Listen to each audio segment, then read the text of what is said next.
Si DOJ Secretary Boying Rimulya na ang bagong ombudsman matapos ang pagkakatalaga sa kanya ni Pangulong Bongbong Marcos.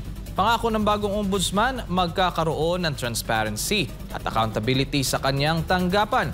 Magiging mabilis din, aniya, ang paggulong ng reklamo na may kaugnayan sa flood control projects at confidential funds. Si Margot Gonzales magbabalita. Transparency, aksyon at accountability, yan daw ang maaring asahan ng publiko sa bagong talagang ombudsman na si Justice Secretary Boying Rimulya.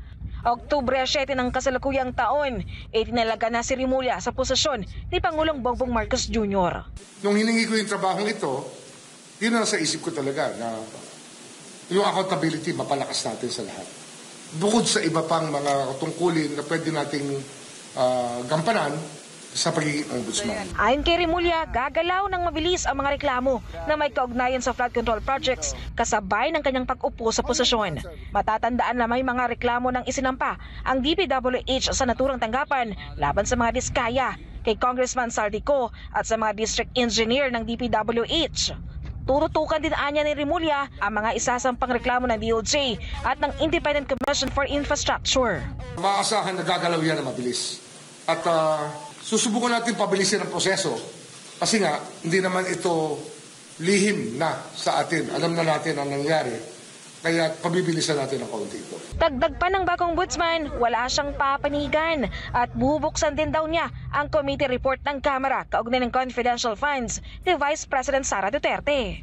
Marahil, nandiyan na yan eh. Actually, nandiyan na naman sa ombudsman ang mga report na yan. At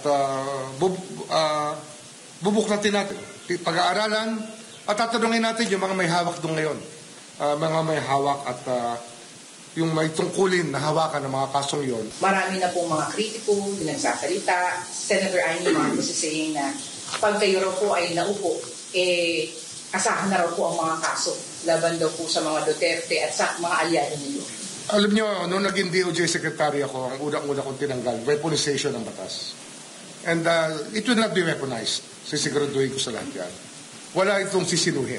Dapat rin anya na maisa publiko ang salin ng mga opisyal ng gobyerno pero kailangan ng safeguard o guidelines para hindi malabag ang data privacy law. Nakatakdang manumpas si Rimulya bilang ombudsman sa Huwebes habang pansamantalang hahalili si DOJ Undersecretary Frederick Vida bilang kalihim ng DOJ. Ang ombudsman ay may 7 taong termino at hindi maaring ma-reappoint. Tungkulin nito ang magsagawa ng investigasyon sa mga reklamo ng katiwalian laban sa mga matataas na opisyal ng gobyerno. Para sa Diyos at Pilipinas, kumahal, Margot Gonzales, SMNI News.